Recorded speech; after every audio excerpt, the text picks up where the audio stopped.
Walang kasing ganda.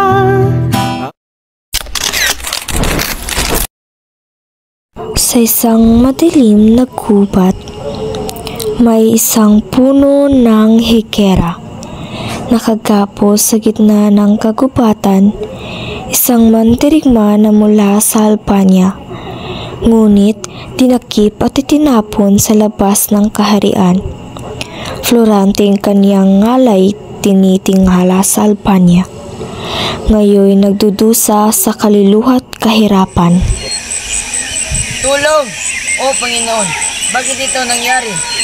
O Panginoon, patawad. Patawad sa lahat ng gabigyo ang aking pasanin. Patawad sa pag-ibig na ipinagkait sa akin. O tadhana, bakit ka ganyan sa akin? Laura ang aking iniibig, bakit mo ko iniwan? Sa kamay ni Adolfo ikay sumamot, ako'y nilisan. Kay Adolfo ang sakim sa kapangyarihan, pati walang salay dinadamay. O Laura, ako'y yung pinagtaksilan. Hahayaan mo lang ba ako dito sa kagubatan? Habang si Florante walang pagod sa paghihinakit, ay may isang gererong nagngangalang Aladin, isang morong wari na liligaw ng landas. Kabiguan din sa pag-ibig ang kanyang pasanin, na inagaw ng kanyang amang si Sultan Aliadab, ang kanyang minamahal na si Flerida.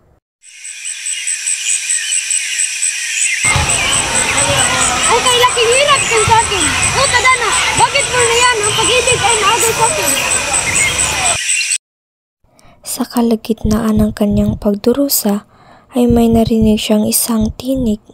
Ito'y kanyang pinakinggan. Sa mga taghoy nitong kalumbay-lumbay ay tila naaawa sa kalagayay kanya ding pinapasan. Nahimatay na pala si Florante, ngunit hindi ito namalayan ng Moro. Okay, pait ng aking buhay. Laura at Albania ang aking minamahal. Ako sa inyo'y nagpapaalam. Nang makita si Florante, ay nagulat at nabigla ang morong mandirigma. Sa harap ni Florante may 2 leon na kaantabay sa pagkising at handang sumalakay. Ngunit itong si Malakas ay walang uurungan, handang iligtas kahit na sino man.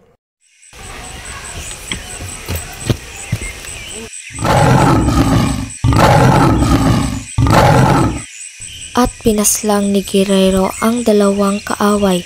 Iniligtas ang taga-Albanyang walang kamalay-malay na ito'y ikinuwala niya sa kaniyang pagkakagapos. Ano nangyari sa iyo? Bakit ka nakagapos dito?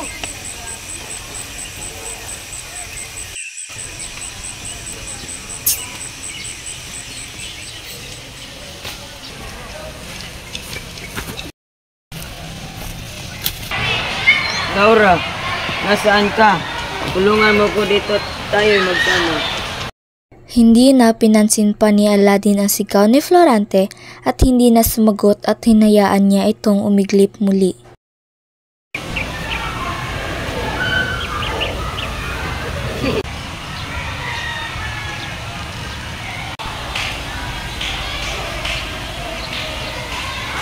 Sinukat anong pakay mo sakit? Ako yung layo at tanong ko yung sagutin. Ako'y Samuro at ngalan ti Aladin na nagligtas sa iyo sa 2 leon ng dakas sundabin. Ngunit hindi mo ba napapansin at tayo magkaaway sa magkabilang kaharian? Hindi na kumibo pa ang siyang may katanungan hanggang makarating sila sa lugar na pagpapahingahan. Doon ay magpapalipas ng gabi hanggang kinaumagahan, magpapalipas ng hinagpis at kalungkutan. Ako nagpapasalamat sa lahat ng inyong kabaitan. Kabaitang ipinamalas noong ako'y nangangailangan. Balita sa Albanyang tanyag kang mandirigma. Ako isa sa iyong tagapaghanga. Balitang iyang walang katotohanan. Wala akong pakialam sa mga ganyang bagay. Akala ko ba ikay panatag na? Ngunit sa aking nakikita, ikaw ay may dinaramdam pa. Alam kong ikay may katapatan. Kaya sisimulan ko ang kwento noong ako'y sinilang. At ikwinento niya ang kanyang nakaraan. Si Florante ang anak ni Duque Briseo at Prinsesa Floresca ay isinilang sa kaharian ng Albania. Florante ang iyong ngalan.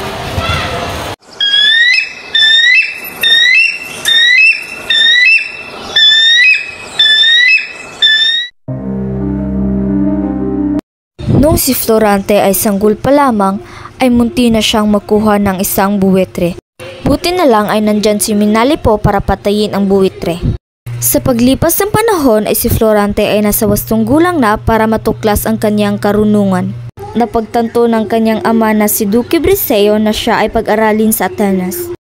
Anak, ikaw nasa ika-11 taong gulang na. At ipapadala kita sa Atenas upang doon ka mag-aral. Nung ipinadala si Florante sa Atenas, ay nakilala niya si Adolfo ang buhong sa kasaysayan at ang gurong si Antenor na may busilak na kalooban. Nakilala niya din si Menandrong pamangkin ng maestro. Nang wala pa si Florante, si Adolfo ang tinitingala ng kalahatan. Ngunit nang dumating si Florante, tila ito'y inagawan. Naging puot ito sa kalooban ni Adolfo at ibinuhos ang galit sa isang dula-dulaan. Ngayon magkakaroon ng pagdula. Dula tungkol sa tanagyan ng dalawang apo. Tanghal si Florante at Adolfo. Florante bilang Polinice at Adolfo bilang Eteocles. Nang handa namang sa dulay, si Adolfo ay nanlisik ang mata. Kay Florante may balak na masama. Balak ditong paslangin at totohanin. Ngunit meron isang taong si Florante handang saklolohin. Florante, mga araw! Dapat sa'yo mamatay! Ikaw, Adolfo, ano nangyayari sa'yo? Nasisiraan ka na ba ng ulo? Ang pagsasadulay ng totoo, hindi mo kailangan gawin ito. Si Adolfo may salay pinabalik sa Albania at pagkaraay hindi na muling nakita. Si Florante ay nakatanggap ng liham mula sa Albaniang sinilangan. Ito ay pinadala ni Duque Briseo ang kanyang amang minamahal.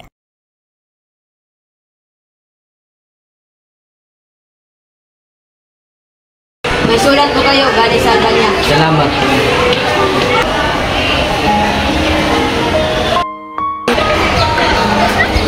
Mahal kong ina, bakit mo ko iniwan? Hindi man lang tayo nagsama ng matagal. Si Florante binasa ang liham na naglalaman ng pagkawala ng ilaw ng tahanan. Uuwi siya sa Albania at magpapaalam sa bayan ng Atenas. Ako'y magpapaalam na sa iyo, Guro Antenor. Florante, mag-ingat ka kay Adolfo sapagkat ito ay may masamang balak sa iyo. Guro Antenor, maaari ba akong sumawa? Sige, sa isang kondisyon, itaktahan mo si Florante sa inyong paglalakbay. Maraming salamat, Guro Antenor. Nang dumating sa kanyang bayang sinilangan, niyakap ang ama sa kaharian. Pagkatapos ay may dumating na liham. Sasakupin ng Persya ang Crotona. Bayang nanghihingi ng tulong, si Florante lalaban at susulong. Nang dumating si Haring Linceo, itong si Florante may naramdaman. Magkahalong kabat pag-ibig nang makita ang anak ng hari. Pagkaraay napawi ang kalungkutan nang makita ang babaeng napupusuan. Tila napalitan ng kaligayahan at nagkaroon ng pag-asa at kasiyahan. Itong dalagay may angking bait at ganda. Anak ni Haring Linceong taga Crotona. Si Florante kanyang nakilala. Ngalan nito'y Laura. Ako si Haring Linceong, taga Crotona. Kasi ako kayong makilala.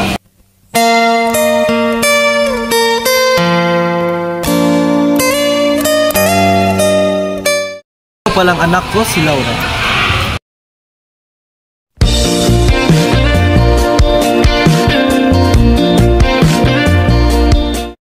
Masaya ako't nakilala kita. Ngalan ko'y Florante, wala nang iba. Ako'y taga dito sa Albania. Albanyang ako'y taga Pagmana. Rin ako't nakilala kita.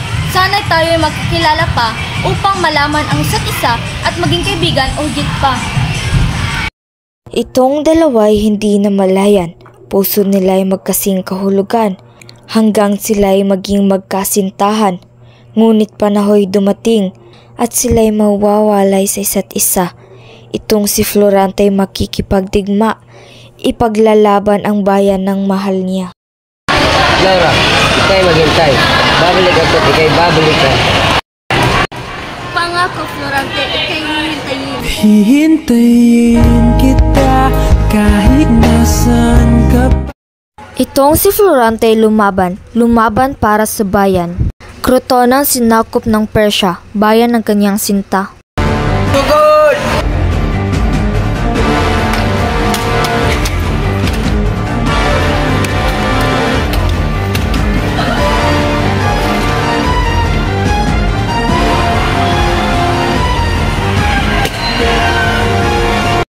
Sa kagalingan nitong si Florante, bayan ng Crotona ay naibalik.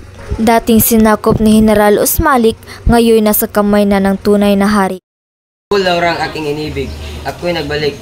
Crotona ay aming naibalik. Sa kabutihang ito'y manunumbalik. Pabutit ikay nasa mabuting kalagayan. Ako'y nag-aalala at parati kang pinagdarasal. Ngunit ngayon ikay nasa aking piling. Maluwag na ang aking kaloob at nabunutan na ng tinik. Si Florante general na at sa digma ay parating nananalo siya. Ngunit isang araw ng kanyang pakikipagdigma ay umuwi sa Albania ng mag-isa. Nang makapasok ito sa kaharian ay pinaligiran siya ng mga kawal. Kawal ni Adolfong kaaway. Adolfong sinakop ang kaharian. Si Florante walang kalaban-laban, dinakip at itinapon sa kagubatan. Diyan ka, nararapat! Pagkawalan niyo ako dito! Tumahimik ka! Ano bang kasalanan ko at ako'y inyong iginapos? Iyo'y nangyari sa akin. Nung sandaling ako'y malasin. Ngayon hindi ko alam ang aking gagawin. Iyong mga pinta hindi naiiba sa akin. Masakit pa sabihin, ang ako pa nagpasakit sa akin. Sa kasalukuy ay may nasa gubat din. Sila ay nagkarinig ng tinig. Boses ng dalawang nag-uusap na binibini. Ito'y kanilang sinundan. At nang natagpuan nila'y, sila'y nagulat at nabigla. Itong dalawang babae kanilang iniibig. Si Florante kay Laura at si Aladin ka Florida. Tadhana'y pinagtagpo ang apat. Kung maang-aakit ka na naman, pwede bang sa akin? O Florante, ang aking iniibig. Akalain natin dito tayo magkikita. Ang landas natin ay pinagtagpo ng tadhana. Si Adolfo ay ako'y pinagtangkaan. Tinakasan ko siya at tinakbuhan. Sa kagubatan ako'y napadpad. Ngunit ako'y kanyang hinabol at sinundan. Akin ka lang! Ano yan? Isang extraheros ka ba?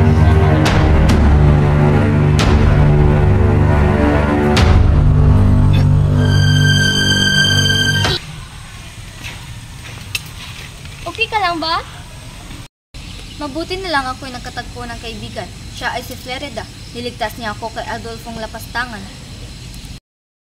Salamat sa pagligtas mo sa akin. Hindi ko ito malilimutan. Huwag mo nang isipin yun.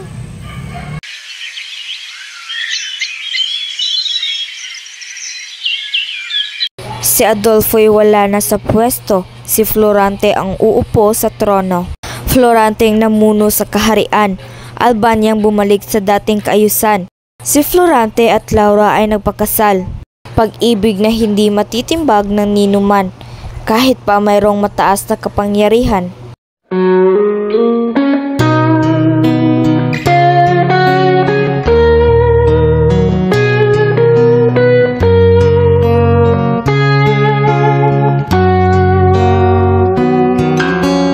Wise men say only fools rush in, but I can't help falling in love with you. Shall I stay? Would it be a sin